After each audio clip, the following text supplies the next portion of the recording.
Bien les amis, bonjour, nouvelle vidéo sur la chaîne et aujourd'hui je teste la KTM 1290 Super Adventure S et c'est parti.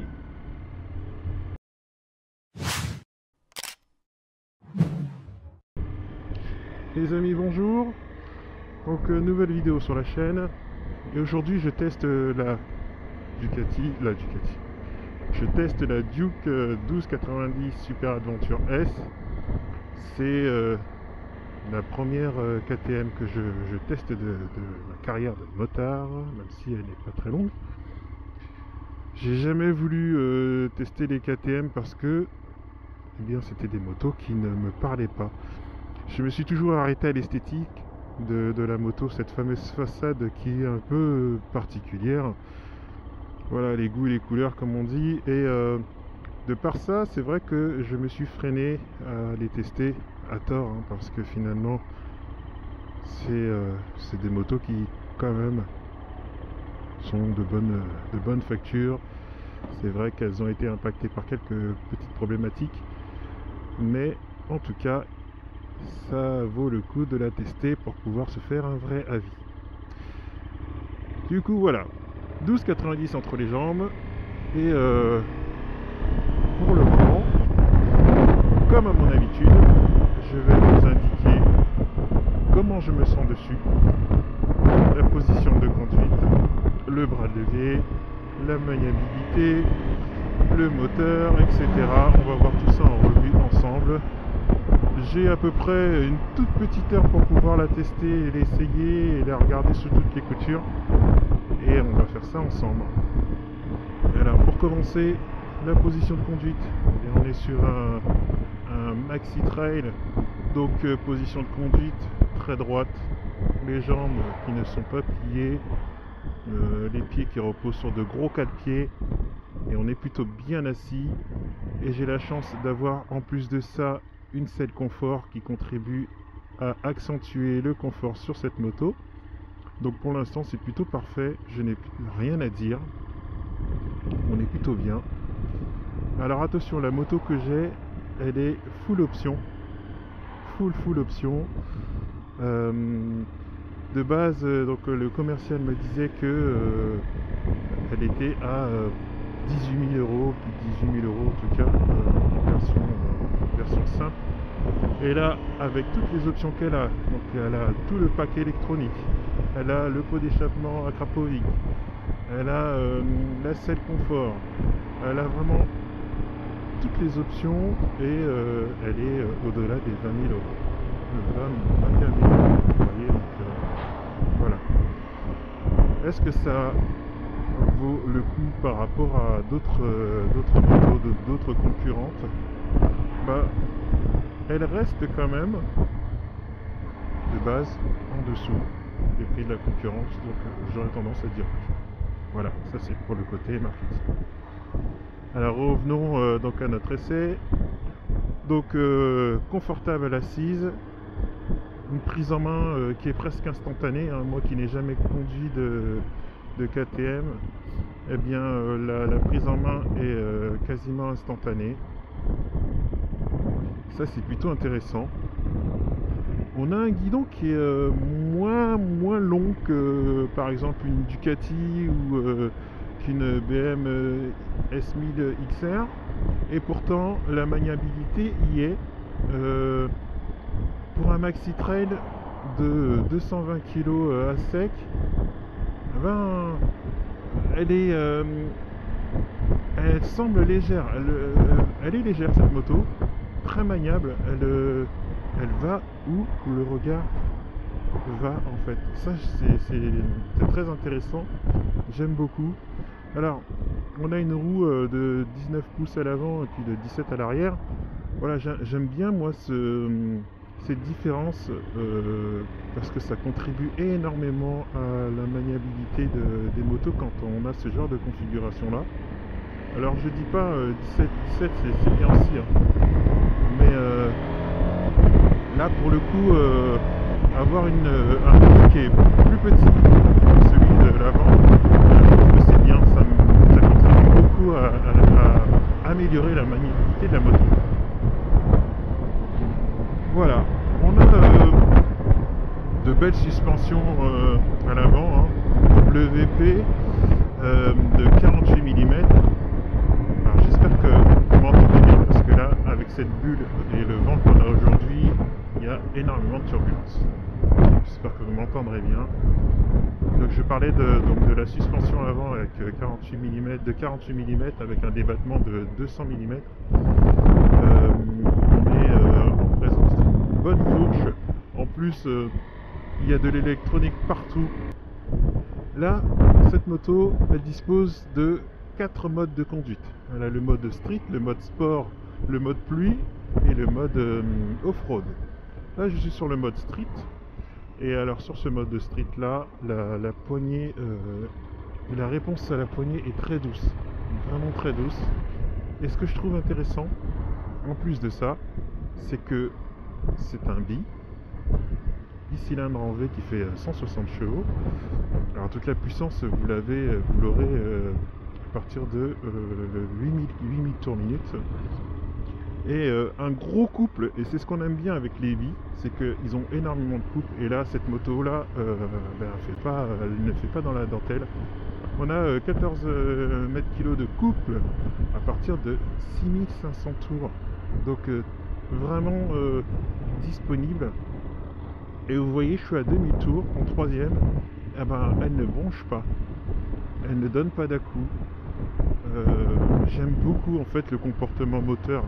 Alors voilà, je vais pas rouler comme un fou. Je passerai en mode sport tout à l'heure pour voir un petit peu son comportement.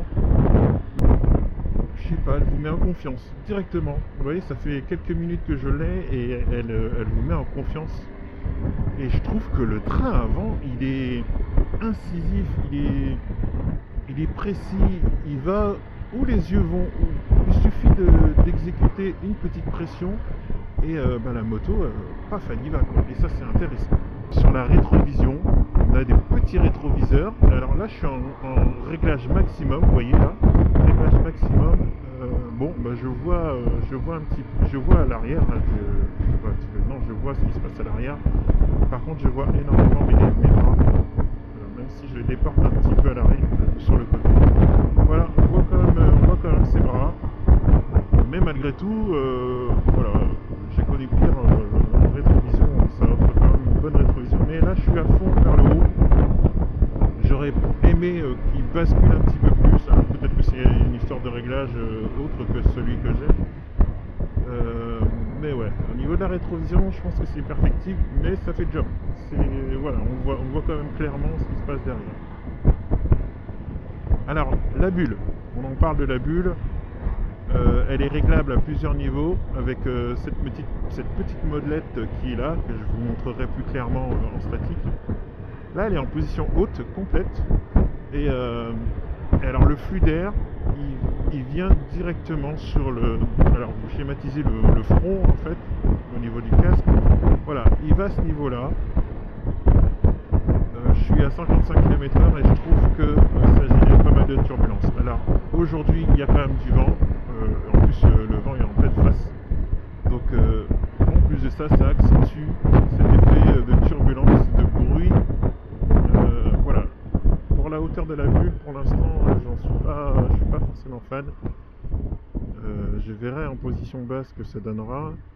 Mais ouais, pour le moment, voilà. La bulle, elle est plutôt haute, mais ça génère beaucoup de turbulences, donc beaucoup de bruit dans le casque. Je sais pas pourquoi c'est... Ah non, c'est bon. Et à côté de ça, on a un quick shifter qui est hyper doux. Alors là, en règle générale, j'ai toujours un petit peu du mal à m'y faire avec les quick shifters au début. J'y vais et ça me donne des à-coups. Et là, celui-ci, eh ben non. Celui-ci, il est vraiment très doux. Ça, c'est vraiment intéressant. J'aime beaucoup. D'autant plus qu'on n'a pas besoin de monter dans les tours pour pouvoir changer le rapport sans avoir d'à-coups. Donc ça, c'est vraiment un très bon point. On parle beaucoup des quick shifters au niveau des motos italiennes, que ça reste du beurre. ainsi que ceux de BM, mais franchement, pour le coup, Ducati, là, rien à dire, ils n'ont pas à rougir, parce que alors là, j'ai même envie de dire que je sens ce quick shifter, je le préfère à celui de la Multistrada. Voilà. C'est mon avis. À moi. Oh là, je fais un virage bizarre. Voilà. Il est doux. Il n'y a pas d'à-coup. Vous voyez, on dirait que quand on passe la vitesse, il valide la vitesse avant de remettre les gaz. Et ça, j'aime bien, c'est prévenant en fait. Voilà, c'est un quick shifter prévenant. On a un bel écran de 7 pouces et ce que j'aime sur cet écran, c'est qu'il est multicolore. Il est très visible, il est beau et il met toutes les informations en valeur. Et en plus de ça, il le fait avec la couleur de la marque. J'aime bien ce petit écran petit, si je puis dire, hein. 7 pouces, c'est pas si petit que ça. J'aime bien cet écran. En plus de ça, vous pouvez y afficher une multitude d'infos. Vous pouvez aussi faire en sorte que quand vous arrivez haut dans les tours, il puisse clignoter pour vous indiquer de changer de vitesse. Suivant la carto que vous choisissez, notamment si vous choisissez la carto rallye, carto qui est en option, il faut le savoir aussi, eh bien l'écran change. Voilà, c'est beaucoup de choses comme ça que j'aime beaucoup.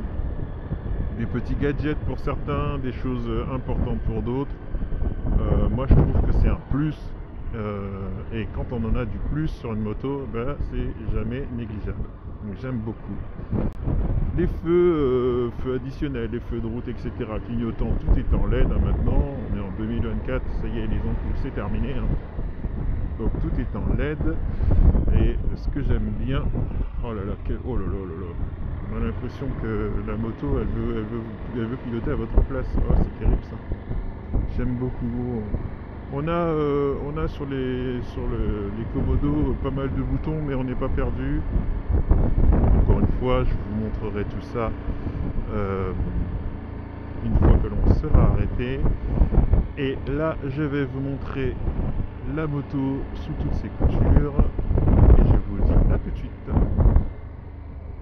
Donc nous voilà arrivés en statique et je vous présente donc la 1290 Super Adventure S. Et j'aime bien cette couleur en fait, le gris blanc avec ces petites touches de orange propres à la marque. J'aime beaucoup. J'aime moins c'est la façade, mais ça encore une fois c'est une histoire de goût. Il y en a qui vont aimer, il y en a qui vont pas forcément aimer. Une bulle qui est réglable donc ici avec cette molette là. Donc voilà, on tourne pour pouvoir la mettre en position basse. Et là, on remonte pour la mettre en position haute. Donc on a du phare à LED, on a du phare diurne aussi qui va être réglable. On peut le régler, l'allumer ou pas. On a le régulateur adaptatif. Ça permet de gérer la distance entre le véhicule qui est devant vous. La moto va freiner suivant la distance et ça aussi c'est réglable. Voilà, on a des pare-mains qui sont là, intéressants. On a du frein en Brembo. On a notre disque qui est en 320 et qui est pincé par 4 pistons. La roue en 19 ici. Notre fameux moteur bouillonnant de 160 chevaux, le fameux LC8. Donc en option, comme je vous l'ai dit tout à l'heure, avec l'échappement à Krapovic, ça, si vous l'achetez de base, vous ne l'aurez pas sur la moto. Ben, je trouve que de manière générale, dites-moi ce que vous en pensez, mais je la trouve quand même jolie, imposante, mais pas trop par rapport à, par exemple, à une BMW GS 1250, elle n'est pas si grosse que ça.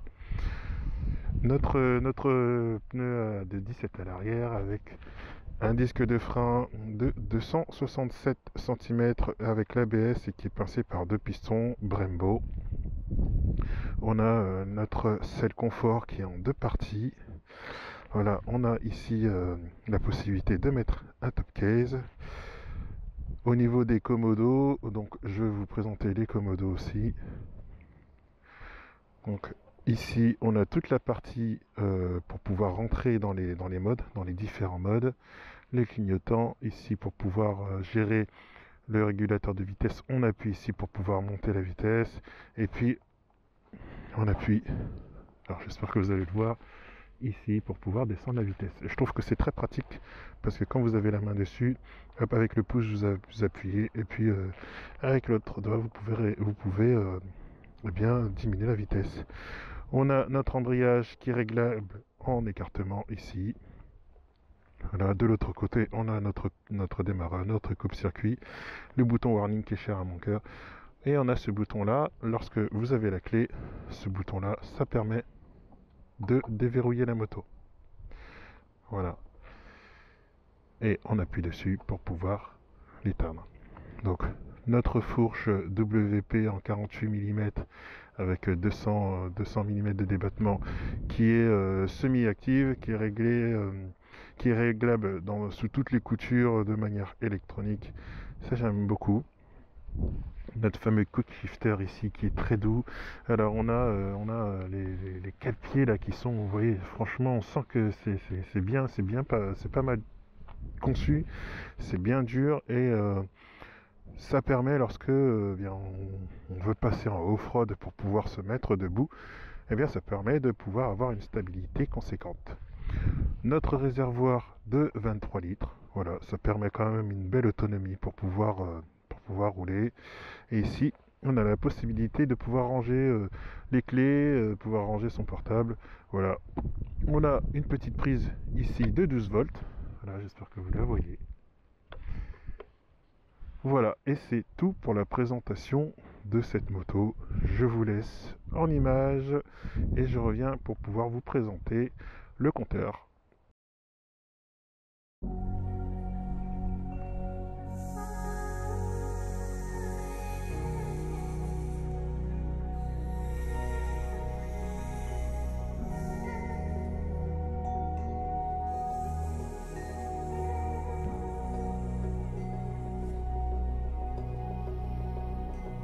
When we were so young, I could never see forever. We'd go midnight driving down that lane, pretending the whole world was lame.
Why did we need the thrill to be happy? Nothing does it feel love now, don't we? We'll go on.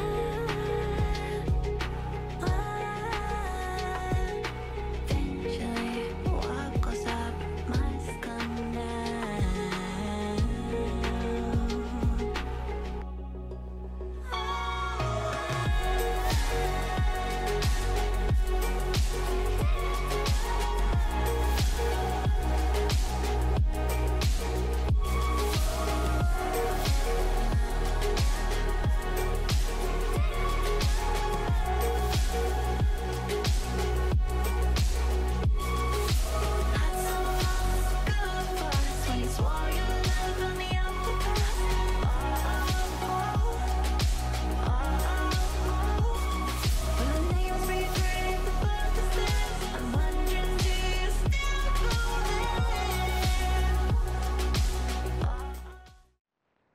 Alors, nous voilà en position statique sur la moto. J'aime bien parce que la béquille, finalement, on n'a pas du mal à aller la chercher. Même si, voilà, moi je fais 1m88, je le dis souvent dans mes vidéos, même si on est plus petit, voilà, la difficulté d'aller chercher la béquille, elle n'est pas là. Et j'ai trouvé qu'il y avait des motos dont la difficulté était beaucoup plus prononcée. Par contre, une chose est sûre, c'est que je trouve en tout cas que la selle, elle écarte pas mal les jambes. Voilà, ça c'est mon avis. Je trouve que ouais, on a les jambes pas mal écartées. Une fois qu'on les a sur les cale-pieds, c'est vrai qu'on n'a plus cet effet d'écartement prononcé. Mais une fois les deux pieds posés, en tout cas, ouais, ça écarte pas mal. On va regarder un petit peu le compteur. Voilà, je trouve qu'il est vraiment très beau, il y a plein de couleurs partout. Alors dessus, il y a toutes les indications que proposent les motos et c'est très très clair, je trouve. Euh, voilà, on a toutes on a les températures en l'heure. Ici, on a tout ce qui est en rapport au trip de la moto. Et ici, du coup, on a toutes les assistances et toutes les configurations qui y sont prononcées. On a une jauge ici d'essence, on a le compteur kilométrique, on a le compte-tour ici et on a l'indicateur de rapport engagé. Et on a toutes les pré-indications ici, l'ABS. Là, on a le régulateur qui est enclenché. Ben, je l'enlève avec une simple pression. Je trouve qu'il n'y a pas plus clair. Et puis, ben, les autres options qui sont disposées sur la moto. Pour pouvoir rentrer dans le menu, on a donc cette fameuse molette qui est ici que je vous avais montré et il suffit d'appuyer sur le bouton vers la droite et on dispose de toutes les informations de la moto. Voilà, si on veut encore rentrer dans le menu, encore une fois sur la droite et là cette fois-ci on a toutes les indications de la moto au niveau de la pression des pneus, la température d'eau, l'autonomie, la température d'huile. Franchement, on a énormément d'indications. Ça, je trouve ça vraiment bien. C'est vraiment bien développé. Pour pouvoir y ressortir, hop, on appuie sur le bouton retour. Voilà, on y sort. Et puis le bouton vers le bas pour pouvoir gérer les différentes options qui sont proposées par la moto. Là, il y a des choses qui sont très intéressantes au niveau de la suspension. La suspension, voilà, le mode de suspension. Là, elle est en tout automatique. Ça veut dire qu'à chaque fois que je vais sélectionner une carto, c'est la moto qui va adapter la dureté des suspensions, soit en dur, soit en souple. On peut et bien évidemment le régler à notre convenance, soit en confort, soit en off-road, soit en avancée, soit en sport. Voilà, c'est à votre convenance. Moi, je vais la laisser, hop, je vais la mettre en automatique. Voilà. On peut même régler les bagues de contrainte. Voilà, la moto en haut, en 0, voilà, 10%, 20%, 30%, voilà, toujours de 10 en 10. Et je me demande si on sent, si la moto, elle fait le boulot. Alors, je sens rien du tout, hein, mais je sais pas si ça monte. Visiblement, quand ça clignote, c'est que c'est en train de faire le taf. Et je sais pas si ça le fait le taf. Bon, voilà l'essence standard. Voilà, on a pas mal d'informations à pouvoir gérer, hein. Ça, c'est suivant la convenance de chacun. Moi, je veux juste changer un truc, c'est le mode de conduite. Je vais passer en mode sport cette fois-ci. Hop, voilà. Là, on a même la possibilité de gérer l'ABS. Ça, c'est pour... Ah oui, il faut que la moto soit tournante pour pouvoir le faire. Voilà, il y a énormément de choses que vous pouvez. Là, c'est pour connecter son téléphone, pour pouvoir gérer la communication entre la moto et les téléphones. Voilà, là, c'est pour les trips, les trajets, etc. Beaucoup d'informations sur cette moto, beaucoup d'options disponibles. Alors encore une fois, c'est une moto qui de base n'a pas toutes ces options-là. Je tiens à vous le répéter. Pour pouvoir avoir toutes ces options, il va falloir bien forcément allonger la facture. Voilà. Eh ben, écoutez, je trouve que c'est une belle surprise.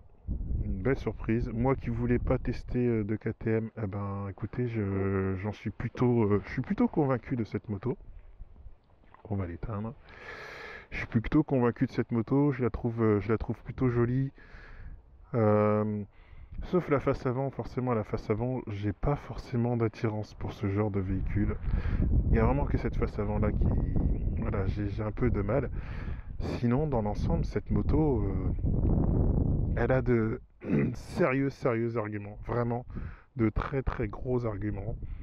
Un moteur bicylindre, pardon, un bicylindre qui a du caractère et qui pourtant peut se montrer très doux.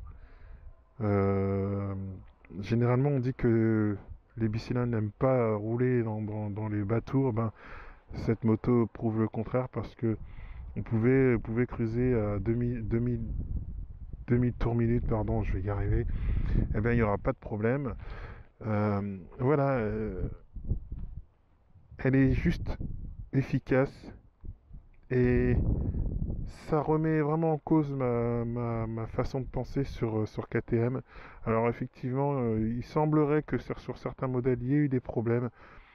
Je pense que toutes les marques de moto ne sont pas à l'abri de ce genre de choses, hein. Effectivement, peut-être que plus que d'ordinaire, mais voilà, toutes les motos sont logées à la même enseigne. Dès qu'il y a un défaut de fabrication de série, bah, c'est pour tout le monde. Voilà. Bah, écoutez, c'est tout pour moi.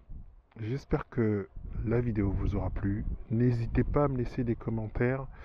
Les possesseurs de KTM 1290, eh bien, je vous attends pour pouvoir apporter plus d'informations. D'ici là, prenez soin de vous, portez-vous bien. Je vais rentrer en mode sport pour voir un petit peu ce que ça raconte. Je vous souhaite une bonne journée, prenez soin de vous et de votre famille. Je vous dis à bientôt. Ciao.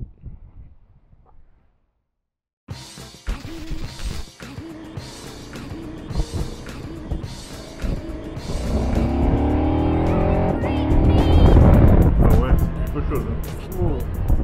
Ouais, effectivement. En mode sport, ça rigole pas.